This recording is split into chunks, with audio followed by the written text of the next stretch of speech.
Hello, my friends. John LaRuffa here with another Straight Up Solo. And in this episode, we're going to take a look at the top 10 games, solo, of course, that do not use an automa. That would mean something that would have a very small amount of overhead with regards to what you have to do to play the game solo. It's either a beat your own score or a beat your own score with conditions, or maybe there is a maybe there's goals that you have to accomplish, but there is no major automa stuff where you have to flip cards and you're competing against a simulated opponent.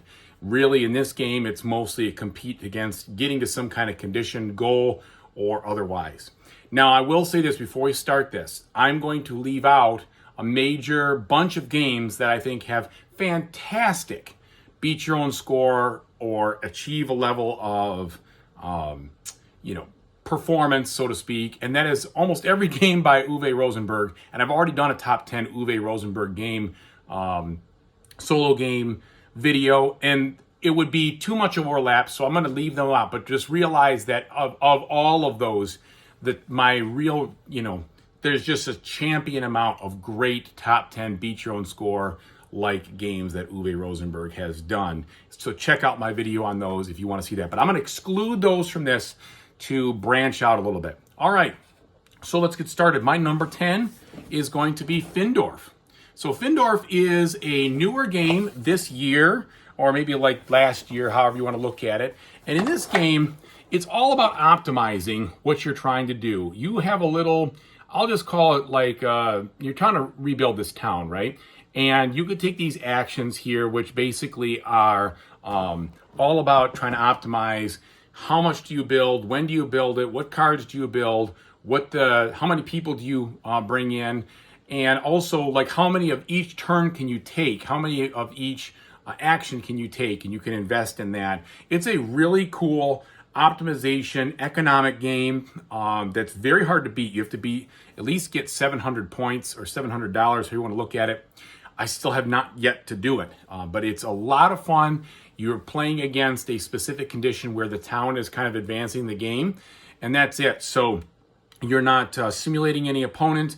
It's a very good, very strong optimization puzzle that provides a lot of good replayability because the cards that you mix in will be different every time for the ones you can build, and it's really a highly strategic game. So I really like this one, Findorff. That's number 10. Number 9 is a game that has been out for a while, but deserves a serious amount, I think, of praise. And it is Underwater Cities. Underwater Cities is a huge puzzle to win. I'll say it that way. What you're trying to do here is you're trying to score a specific number of points, and I believe the point value is 100. I can't quite remember. I've never won this game. I've come sort of close once or twice, but it's a deck builder with some serious spatial elements on building an underwater city. It is tons of fun. There's it's kind of a worker placement too, because you're placing certain workers on with your cards. They're the worker, and you pair them up against these spots on the board. And the spots on the board, if you pair the right card, gives you bonus actions and or I should say additional rewards, however you want to look at it. There's goals here that are that give you points. There's ways to optimize things. There's a whole kind of a production engine feel to it, also in the way that you go through your specific kind of like cleanup phase. You produce things depending on what you have. It's just really, really, really good. And it's a very hard game to win. And the only thing you have to do with the automa there is it kind of blocks spaces. So it's one of those block spacing games. It's not an automa, pardon me. The only thing you have to do with a solo is deal with if they're going to block actions for you, and you have to figure out, okay, based on that, what am I going to do next? How am I going to handle it? So Underwater Cities is great. I never did get the expansion pack because it was just too expensive. But inside the base game, there's several different maps that you can play, and it's all really good. And again, you have to not only hit the score, but you also have to build a certain amount of domes and fill out a certain thing. So there's some conditions there to win. Really fun. I highly recommend checking it out. So that was number 9. Number 8 is a game that some people have called dry. I can sort of see that, but I think it's fantastic. It is a huge strategic challenge to beat your own score and to do well, and that is Tramways. So Tramways is one of these unassuming games that, and not, this is the second edition or whatever, the deluxe edition or the newer one. It's kind of an unassuming game. You are trying to set up different links between different places, and you're scoring points by moving people from one spot to another. And the farther they go, the more points you get. And then there's also an economic element to it as well, where you're earning money. And the cool thing about this game is it's both card-based as far as what you can do, as well as spatially out there. So you will deal out kind of like a randomly generated city from a bunch of different cards, and there's a setup there, and you kind of look at the whole thing right away and say, okay, here's what I've got. Here's what I can do. Now, how will I work on the strategy to maximize my routes, to build the best, linkages, to really optimize what I'm doing? It's highly strategic. There is an auction element that is taken away when you play it solo player, but the way they do it, I still think is good enough. It streamlines the game a little bit. But just really a fun, very strategic game that also has a decent amount of add-ons and things that you can get that will extend the game for more kind of a puzzly and a different kind of map feel and everything else. So Tramways offers a lot in the way of fun, strategic, beat your own score style gameplay, and I really like it. And they do have win conditions, so different ranks as far as how you do, and I think the top rank is at 100. I've only got maybe halfway up that scale. Really good game. Next one, we're going back to Euro flavor for this one, and this is a game that I have loved for many, many years and just continue to enjoy it every time I play it, and that is Newton. Newton basically doesn't even have, the solo rules are like beat your own score. That's really what you're doing. There's nothing to play against. You are completely competing against yourself in here, trying to be as efficient as possible in what you're doing. Not necessarily efficient, but it's clever, because this game has a lot of things going on for it. First of all, there's this little tech tree kind of thing that you can move your students up, which helps you score, helps you unlock things, helps you get bonuses. Then there's a map element here where you can travel around, and when you land on certain spaces, that will allow you to do different things in your workshop. There's a deck building aspect, which helps you put different cards into things that'll be stronger and do different things. And then there's also a little bit of an engine building side of it too, because you're going to be tucking cards later that will make your other actions stronger and more helpful.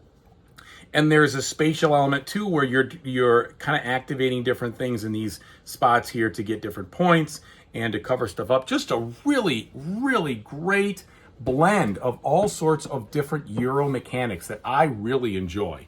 And it's all beat your own score. I'm not even sure there's conditions in the back as far as that, but maybe there is. It's just a really fun game. They've had a couple of expansions over the years, smaller expansions that just add variety and breathe a little more life into it. Different tech trees, some different cards, etc. So really good. I love Newton. I do, plain and simple. And now for my number, let's see, we're on number 6. My number 6 is the quintessential beat your own score.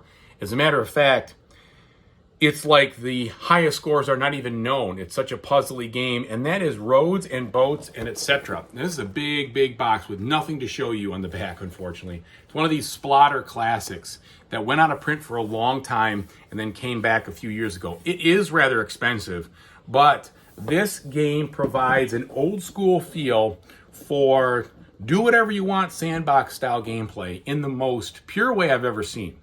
You kind of start out with this map that you could build randomly if you really wanted to.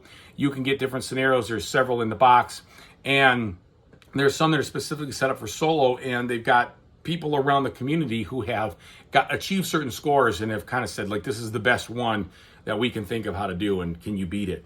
And you're basically preparing these production chains to try to take this and make it into that and do this and that with it, and it's got a lot of variety, but it's very old school in the fact that there's, you're basically like, it is a bit fiddly. It's quite fiddly actually, but it's almost like if you want to do it, you can do it. You want to try it, you can try it. Everything is open, although you're not competing against anyone when you're solo. All the stuff on the board just kind of sits there, and you have to move it around and get it to different places and produce different things and turn it into other things and get these chains going, ultimately trying to get it to a point where these things are going to be worth some points for you. And there's a couple of different technologies you can unlock, better transports, better different industries. You can combine different things at different production facilities to make things that will help you score more. Just a ton of stuff. And the etc. just offers more choices than you can shake a stick at. So if you really like kind of an old school feel puzzly game that's extremely strategic, there is nothing tactical about this game. You know exactly what's going to happen. You could, if you were so inclined, you could literally play the same game twice in a row by taking the exact same turns. There is no randomization whatsoever, except for how I think the mines come out, whether they, I think, reduce coal or gold, I think it is, or something like that. Like, there's a stack of 5 things in a mine, and they come out in different orders, but all 5 of them will come out eventually. So that's the only kind of thing that's in there that's random that I can remember. But just a really, really cool, contemplative strategy game, roads and boats, etc. Okay, so that was number 6. Now, number 5. Number 5 is a game that you can play in tons of different ways. There's been so many expansions that have come out for this game that are just, they offer all sorts of different things. And the variety of puzzle-like things to figure out in this game is just immense, because you can play with any or all of them, or some of them, or none of them, or whatever. And that is the deluxe version of Clinic. So this game, the premise is sort of simple. You got a clinic, and you're trying to make the best clinic to treat the people who get sick. And you build different floors, and you fill them with different places that people can get healed up and treated. And then there's just a million different things. Like, I'm not quite like this game, so I've gotten all the extensions minus one, I think. I think I've got plenty. And, you can set it up with all sorts of different customizable buildings, or scenarios, or different orderlies, or different people, or different types of doctors, or different types of technology, or different facility things you can build. Just a ton of stuff. There's even a campaign book if you want to go through it and try to beat those kinds of things there. Just a lot of stuff. Again, highly strategic. Now, in this one, the way the solo works is, I think there's you basically have to choose one kind of condition that you have to beat, or you lose the game. And so there's a variety. There's 12 conditions or so. Like, you have to get a certain amount of points, or a certain amount of money, or a certain amount of no patients left untreated, or something like that. Build a certain amount of floors. I think I'm just kind of going off memory there, but you basically set yourself up with a challenge and then see, accomplishing that goal, what's the highest score I can get. Just a great game. And even just playing with the deluxe edition, what comes with it, there's still a ton of variation in there. You don't have to get all the extra stuff. You could seriously just buy what comes in the base box and enjoy it for quite some time. It's just a really, really, really fun strategic game. Notice that all of these are very strategic. Very few of them are tactical in my list, because with a kind of game like this, you're not playing against an automa, and I really appreciate the overall mental, personal challenge of trying to work on a strategy and see how deep I can go with it, and how well I can score with it. Okay, so let me put the only one that I think, well, not the only one, but this one is pretty tactical. And this one is brand new and really caught me by surprise. I love the theme. I love the gameplay. It's just tons of fun. It's also very hard to win, and that is Distilled. So Distilled is pretty much brand new. It just came out not too long ago. And as the title says, you are basically running a distillery. And what makes this game cool is there's some serious theme that shines through here. When you do your distillation, you don't know exactly what's going to come out. You have a pretty good idea, but you're trying to work on putting together hands of cards, so there's a deck building aspect, that are going to get to first of all, the spirit you're looking for by meeting certain conditions, and second of all, the most points or the most money. But what really makes this game shine is there is a pyramid of solo conditions that will establish a score you have to beat and things you have to do to move from one level to the next in order to beat the game. And it is fantastic and super fun. The solos triad, or so, what do you want to say, the pyramid, kind of inverse pyramid, is just, it's amazing as far as a great way to turn a game from just a blob eat your own score into something completely dynamic. And I say blob eat your own score because sometimes a game needs a little constraint, right? If you're just picking something and trying to beat your own score with the, do the best, that's okay, but usually that's only good in a very highly strategic way where you have a strategy you can work on and something you can go for. In a game like this where there is a lot of card churn and there's a lot of tactics, you need something else, I think, to just turn it in from just, I just played what I felt like and I got some score and there it is. I mean, I that's my personal opinion, but I think that those goals make this game just shine, and that's just fantastic. So that is my number 4. Love it. Love Distilling. Number 3, a game that's not too old, but is beloved by many, and I'm one of those many. I like it. I like the actual mechanics. I like the gameplay. I like the tightness, because this one, as far as the solo is concerned, you're basically trying to get to a specific scoring condition when your score markers cross. Maybe that'll give it away a little bit. Before you run out of time, and you only have a certain amount of time to be able to do that, and then if you don't do it, you don't win. And that is Arc Nova.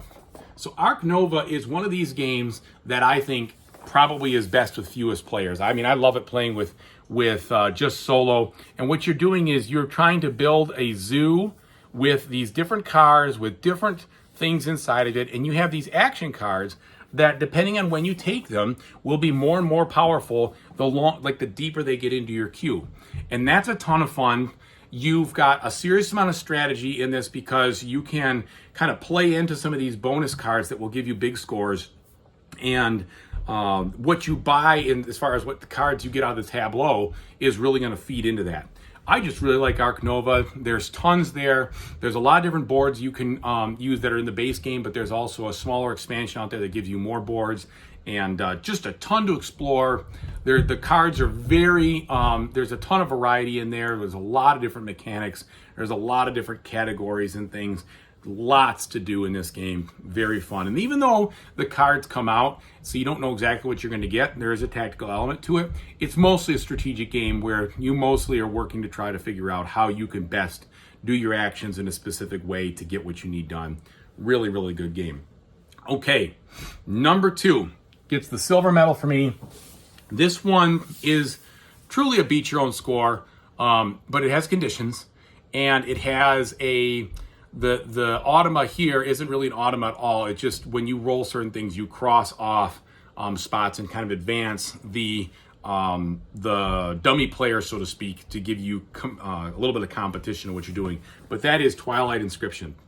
I just love this game, plain and simple. It is so much fun. There are so many different boards in this game. There's 8 different boards of each type, plus the one that, I guess there's 9 different boards of each type. You can mix and match how you're doing that. You get player powers that are asymmetric to start. You've got different goals that you can do. It's fun. It's easy to play. You are basically rolling the dice, trying to figure out how you're going to use what came up, which board you're going to play on when. And even though it's got a lot of tacticality out, if that's a word, tactics with the dice and how they come out, there's certainly a ton of strategy in which board you want to focus on, which one you want to do, how you want to do things first, what are you going to focus on, what are you going to let go, that kind of thing. Just fantastic. There's just so much replayability in this game, and it's so fun to play and very easy to play from a solo standpoint. Yes, it is only beat your own score, but I don't care. I love it. I love it, plain and simple. The only thing you've got to do really is you look at the colored dice that are rolled, and that will kind of cross off and advance this dummy opponent to kind of beat you to the goals and to beef up their army and beef up their voting power. And then if they beat you to the goals are worth less than you could get normally. So, but just really a fun game. Now, I know a lot of people said it doesn't have much to do with Twilight Imperium. That may be so. I've never played Twilight Imperium. You'd think at a solo gamer, I'm not surprised that I haven't played Solo Imperium, right? Because it's a huge, big, very popular game that usually requires lots of time and lots of players. And sometimes I have some time, but I certainly don't have lots of players. So never tried that, but I do like Twilight Inscription a lot. Okay, so my number 1, which takes the gold medal of solo games that don't require an automa, that are beat your own score, is a classic and a very, very brain-burning game. And that is one that I still have a long way to go. I'm not even close to the victory condition. I haven't cracked the case in this one, but I love playing it. And that is 1862. 1862 is a very unassuming game. You look at the back of this board and it looks boring. Like, plain and simple, that the board it just doesn't look very much fun. It's just all like, you know, hex counter kind of stuff. But let me tell you something, this game is so good. So good. If you like 18xx games, the fun of trying to crack the case in this and get to a I think it's $10,000 you've got to get to win. And I think the highest I've ever gotten in a solo is like 5,000 and such.